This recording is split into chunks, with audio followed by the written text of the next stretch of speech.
नमस्कार दोस्तों, आपका स्वागत है द रियल स्टोरी में और मैं हूं राजेंद्र शर्मा। आज हम बात करेंगे एक ऐसे केस की जिसने पूरे देश को झकझोर कर रख दिया था। इसमें फिल्म भी थी, मसाला भी था, पॉलिटिक्स भी थी, सब थी। जी हां, हम बात कर रहे हैं बॉलीवुड के चमकते सितारे सुशांत सिंह राजपूत की मौत से जुड़े मामले की, जो काफी बढ़ चढ़कर सबके सामने आया। और अब हाल ही में खबर आई है कि सीबीआई ने इस केस में अपनी क्लोजर रिपोर्ट फाइल कर दी है। मतलब केस बंद हो गया। चलो आगे बात करते हैं। इसका मतलब क्या है क्लोजर रिपोर्ट फाइल कर दी? क्या सुशांत से जुड़े सभी केस बंद हो गए हैं? क्या रिया चक्रवर्ती, महेश भट्ट, आदित्य ठाकरे जैसे लोगों पर लगे इल्जामों का कोई जवाब मिलेगा? तो आइए इस कहानी को शुरू से लेकर अंत तक, अभी तक पूरी तरह समझते हैं, लेटेस्ट डेवलपमेंट के साथ, हर अपडेट के साथ। दोस्तों, सुशांत सिंह राजपूत जो पटना के रहने वाले थे, इंजीनियरिंग कॉलेज में पढ़ रहे थे, वो अपनी पढ़ाई छोड़कर अपने सपनों की नगरी मुंबई आए। यहां उन्होंने टीवी सीरियल पवित्र रिश्ता से अपनी पहचान बनाई। पवित्र रिश्ता सबने देखा होगा, बहुत मशहूर सीरियल है। उसके बाद 2013 में फिल्म काइपो 6 से बॉलीवुड में उन्होंने कदम रखा। एक के बाद एक MS Dhoni, the untold story, फिर केदारनाथ और छिछोरे जैसी फिल्मों से उन्हें काफी प्रसिद्धि मिली। उन्होंने लाखों युवाओं का दिल भी जीता। उनकी आखिरी फिल्म दिल बेचारा थी, जो उनकी मौत के बाद रिलीज हुई। अब 34 साल की उम्र में सुशांत एक कामयाब एक्टर तो बन गए थे, उनका कैरियर ऊंचाई को छू रहा था। लेकिन 14 जून 2020 को एक बुरी खबर आई। सुशांत मुंबई के बांद्रा में उनके फ्लैट में मृत पाए गए। यहां उनकी लाश मिली। जब पोस्टमार्टम हुआ तो उसमें कहा गया कि आत्महत्या थी, खुदकुशी थी। मौत का कारण बताया ऑक्सिया, जो सांस न ले पाने के कारण होता है। लेकिन क्या यह सच था? यह सवाल आज भी कई लोगों के जहन में है। लोग सोच रहे हैं कि एक उदयमान एक्टर की मौत इतनी जल्दी ऐसे कैसे हो सकती है। शुरू में मुंबई पुलिस ने इसे खुदकुशी का केस माना और एक्सीडेंटल डेथ रिपोर्ट दर्ज कर ली। पोस्टमार्टम में भी यही कहा गया कि सुशांत की मौत फांसी लगने से हुई। लेकिन यह खबर जैसे ही फैली, सोशल मीडिया पर सवालों का तूफान खड़ा हो गया कि क्या हो गया ये। लोगों ने इसे आत्महत्या मानने से इनकार कर दिया। कुछ ने इसे मर्डर बताया। कुछ ने बॉलीवुड में तरह तरह की बॉलीवुड को लेकर थ्योरीज गढ़ दी। लोगों ने बोला कि बॉलीवुड की वजह से, बॉलीवुड में जिस तरह से आगे बढ़ रहा था सुशांत, उसको दबाने की कोशिश की गई। सुशांत की मौत के बाद सोशल मीडिया पर जिस तरह से कमेंट्स आ रहे थे और जिस तरह से ट्रेंड चल रहा था, जैसे उनके फैंस ने जस्टिस फॉर SSR एक ट्रेंड चलाया, काफी लंबा, काफी बहस छिड़ी। कई लोगों ने दावा किया कि आत्महत्या नहीं बल्कि एक हत्या है। कुछ ने बॉलीवुड में नेपोटिज्म और गुटबाजी को जिम्मेदार ठहराया।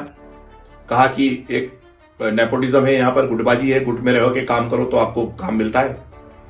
सुशांत की पूर्व मैनेजर दिशा सालियान, जिनकी 8 जून 2020 को मौत हो गई थी बड़े रहस्यमय तरीके से, उस मामले को भी इससे जोड़ दिया गया।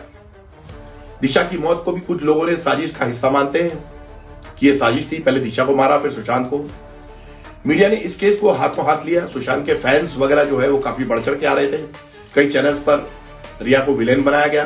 बॉम्बे हाई कोर्ट ने बाद में कहा कि मीडिया का यह ट्रायल निंदनीय था। सुशांत के पिता और कुछ रिश्तेदारों ने सीबीआई पर जांच में देरी का आरोप भी लगाया। और पूरे पिक्चर में रिया चक्रवर्ती, जो कि सुशांत की गर्लफ्रेंड थी, वो आ गई। कुछ ने शिवसेना नेता आदित्य ठाकरे का नाम भी लिया। हालांकि इसके कोई ठोस सबूत नहीं मिले। फरवरी 2025 में दिशा सालियान के पिता ने बॉम्बे हाई कोर्ट में PIL दाखिल की, जिसमें ठाकरे की पूछताछ की मांग की गई, आदित्य ठाकरे की। लेकिन सीबीआई ने इन दावों को खारिज कर दिया। सुशांत के फैंस और परिवार का मानना था कि उनकी मौत के पीछे कुछ बड़ा राज है। मतलब उनको ये बात हजम नहीं हो रही थी कि सुशांत की मौत नहीं है, खुदकुशी है। जुलाई 2020 में सुशांत के पिता KK सिंह ने पटना में एक FIR दर्ज की। इसमें उन्होंने सुशांत की गर्लफ्रेंड रिया चक्रवर्ती, उनके परिवार पर आत्महत्या के लिए उकसाने, पैसों की हेराफेरी और कई गंभीर इल्जाम लगाए। इस FIR में रिया के अलावा उनके भाई शौविक, पिता इंद्रजीत चक्रवर्ती और कुछ करीबियों के नाम भी शामिल थे। इसके बाद मामला और उलझ गया, गरमा गया। मुंबई पुलिस पहले से ही जांच कर रही थी, लेकिन बिहार पुलिस में इसमें कूद पड़ी। बिहार का मामला था, सुशांत बिहार के थे, पटना के इंजीनियरिंग कॉलेज के थे। और फिर बिहार सरकार की सिफारिश पर केंद्र सरकार ने यह केस सीबीआई को सौंप दिया। तो ये इतना डेवलपमेंट उस समय हुआ था। अब सीबीआई ने अगस्त 2020 में जांच शुरू की। जांच की शुरुआत हो गई। इसके साथ ही एनफोर्समेंट डायरेक्टरेट ईडी उसने मनी लॉन्ड्रिंग के एंगल से जांच शुरू की, पैसा कैसे आया कैसा आया। उसके बाद नारकोटिक्स कंट्रोल ब्यूरो एनसीबी ने ड्रग्स कनेक्शन की तहकीकात शुरू की। तहकीकात करने लगे कि ड्रग्स आते हैं, एक्टर्स पे ड्रग्स का इस्तेमाल होता है। रिया चक्रवर्ती पर ड्रग्स से जुड़े आरोप लगे और सितंबर 2020 में उन्हें एनसीबी ने गिरफ्तार कर लिया कि रिया चक्रवर्ती ने सुशांत को ड्रग्स दी। करीब एक महीने बाद अक्टूबर 2020 में बॉम्बे हाईकोर्ट ने उन्हें जमानत दे दी। लेकिन इन सबके बीच मीडिया और सोशल मीडिया पर रिया को विलेन बनाकर खूब पेश किया गया। उनके खिलाफ नफरत भरी बातें की गई, ट्रोलिंग की गई और साजिश की थ्योरीज जो है उनके खिलाफ हुई। ये आम बात हो गई उस समय। उनके ट्वीट्स और उनके दूसरे व्हाट्सएप मैसेजेस उन पर भी चर्चाएं हुई। सवाल ये भी उठे कि क्या बॉलीवुड के बड़े नाम जैसे महेश भट्ट, करण जौहर या आदित्य ठाकरे का इस केस से कोई कनेक्शन है, कोई संबंध है। कुछ लोगों ने तो ये तक कहा कि सुशांत की मौत एक पॉलिटिकल साजिश का बड़ा हिस्सा थी। एक बहुत बड़ा पॉलिटिकल गेम चल रहा था जिसमें कि सुशांत एक मोहरा बन गए। लेकिन इन इल्जामों का कोई ठोस सबूत कभी सामने नहीं आया। सीबीआई ने अपनी जांच में 50 से ज्यादा लोगों से पूछताछ की, जिसमें फिल्म इंडस्ट्री के बड़े नाम जैसे संजय लीला भंसाली जिन्होंने की फिल्म बनाई थी, आदित्य चोपड़ा और महेश भट्ट, क्योंकि रिया चक्रवर्ती महेश भट्ट की बहुत करीबी है, उनसे भी पूछताछ हुई। अक्टूबर 2020 में एम्स की एक मेडिकल टीम ने सीबीआई को अपनी रिपोर्ट दी। इसमें साफ कहा गया कि सुशांत की मौत आत्महत्या थी, न कि मर्डर। जहर देने या गला घोटने जैसी थ्योरीज को पूरी तरह से खारिज कर दिया गया। लेकिन इसके बावजूद सुशांत के फैंस, उसके परिवार वाले, ऐसे बहुत सारे लोग थे, वो इस नतीजे को स्वीकार करना नहीं चाहते थे, तो उन्होंने नहीं किया। उनकी बहन श्वेता सिंह कीर्ति ने कई बार सोशल मीडिया पर सीबीआई से तेजी से जांच करने और सच सामने लाने, न्याय दिलाने की मांग की। वो बार बार सोशल मीडिया पर सीबीआई और उसको लेकर लिखती रही। उनकी पोस्ट लगातार लोग पढ़ते रहे, फैंस का भी जवाब आता रहा। अब आते हैं ताजा अपडेट पर। 22 मार्च 2025 को खबर आई कि सीबीआई ने सुशांत सिंह राजपूत केस में अपनी क्लोजर रिपोर्ट मुंबई की एक स्पेशल कोर्ट में दाखिल कर दी है। इस रिपोर्ट में सीबीआई ने कहा है कि सुशांत की मौत कोई साजिश या फाउल प्ले नहीं थी। इसमें कुछ नहीं मिला उन्हें, ये खुदकुशी थी और इसे अब खुदकुशी ही माना गया है। रिया चक्रवर्ती को इस मामले में क्लीन चिट दे दी गई है, यानी उनके खिलाफ जो आरोप लगे थे आत्महत्या के लिए उकसाया वगैरह वगैरह या किसी गैरकानूनी हरकत का आरोप लगा था, वो उसमें उनको कोई सबूत नहीं मिले। लेकिन सवाल अभी भी है, क्या ये क्लोजर रिपोर्ट सभी केसों को खत्म कर देती है? मतलब सीबीआई ने एक रिपोर्ट बंद कर दी तो सब केस खत्म हो गए, सुशांत का मामला बंद हो गया, पेटी बंद। दरअसल सुशांत की मौत से जुड़े कई अलग अलग पहलू थे। सीबीआई की एक क्लोजर रिपोर्ट उस एफआईआर से जुड़ी है जो सुशांत के पिता ने पटना में दर्ज कराई थी। उन्होंने जो शिकायत की थी, इसमें रिया और उसके परिवार पर लगे इल्जामों की जांच पूरी हो गई है। लेकिन एनसीबी का ड्रग से जुड़ा केस अभी भी पूरी तरह बंद नहीं हुआ है। हालांकि रिया को उसमें पहले ही जमानत मिल चुकी है।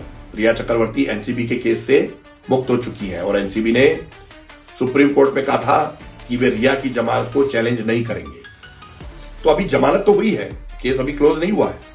सुशांत की बहन प्रियंका सिंह ने भी रिया के खिलाफ एक एफआईआर दर्ज की थी, जिसमें उन्होंने रिया पर गैर कानूनी दवाइयां लेने, सुशांत को दवाइयां देने का आरोप लगाया था। लेकिन सुप्रीम कोर्ट ने 2021 में साफ कर दिया था कि सुशांत से जुड़े सभी मामले, इनकी जांच सीबीआई ही करेगी। अब चूंकि सीबीआई ने अपनी मुख्य जांच बंद कर दी है, तो प्रियंका की एफआईआर से जुड़ा मामला भी प्रभावी रूप से खत्म माना जा सकता है कि यह मामला भी खत्म हो गया है। कब तक माना जा सकता है? जब तक कि कोर्ट इसे दोबारा खोलने का आदेश न दे। कोर्ट अगर बोले कि मामला फिर से खुले तो खोल सकते हैं। अब बात करते हैं बाकी लोगों की। महेश भट्ट फिल्मकार जो है, आदित्य ठाकरे, उद्धव ठाकरे के बेटे और जुबेर, ऐसे नाम जो सोशल मीडिया पर चर्चा में आए, इनमें से किसी के भी खिलाफ कोई ठोस सबूत सीबीआई को नहीं मिला। महेश भट्ट तो रिया के चक्रवर्ती के बहुत करीबी है, महेश भट्ट से पूछताछ भी हुई, लेकिन उनके नाम सिर्फ थ्योरीज का ही हिस्सा था, वो चार्जशीट का हिस्सा नहीं बना। आदित्य ठाकरे पर कुछ लोगों ने पॉलिटिकल साजिश का इल्जाम लगाया, पर ये सभी अफवाहें साबित हुई, इन पे कोई सबूत नहीं मिले। जुबैर का नाम भी कहीं ऑफिशियल जांच में शामिल नहीं दिखा। यह अलग बात है कि आदित्य ठाकरे का नाम अब दिशा सालियान वाले मामले में फिर से उभरा है। तो अब क्या होगा इस मामले में? सीबीआई की क्लोजर रिपोर्ट अब कोर्ट के सामने है। मुंबई की स्पेशल कोर्ट इस पर फैसला लेगी कि रिपोर्ट को स्वीकार करना है, नहीं करना है, या आगे जांच का आदेश देना है। सुशांत का परिवार चाहे तो हाईकोर्ट में इसे चैलेंज कर सकता है और प्रोटेस्ट पिटीशन दाखिल करा सकता है, लेकिन अभी तक परिवार की ओर से कोई बयान नहीं आया है। तो वो इस बात पे सोच रहे हैं, विचार कर रहे हैं कि आगे मामला हाईकोर्ट तक ले जाया जाए कि नहीं जाए, ये अभी तय होगा। दोस्तों, सुशांत सिंह राजपूत का केस एक ट्रेजेडी से शुरू हुआ जो साजिश, इल्जामों और इमोशंस का तूफान बन गया। 4 साल से ज्यादा की जांच के बाद सीबीआई का कहना है कि ये एक आत्महत्या थी जिसमें कोई साजिश नहीं थी। लेकिन क्या ये सच हर सवाल का जवाब देता है? क्या सुशांत के फैंस और परिवार को ये नतीजा, ये जो रिजल्ट है, मंजूर है? ये वक्त बताएगा कि उनका परिवार इस पे आगे क्या कदम लेता है। हमारे लिए जरूरी है कि आप इस बारे में क्या सोचते हैं। आप जो भी सोचे नीचे कमेंट में अपनी राय जरूर बताएं। अगर आपको ये स्टोरी पसंद आई हो तो लाइक करें, शेयर करें और सब्सक्राइब करना ना भूलें। द रियल स्टोरी पर फिर मिलेंगे एक नई कहानी के साथ। तब तक के लिए आपका बहुत बहुत धन्यवाद। नमस्ते।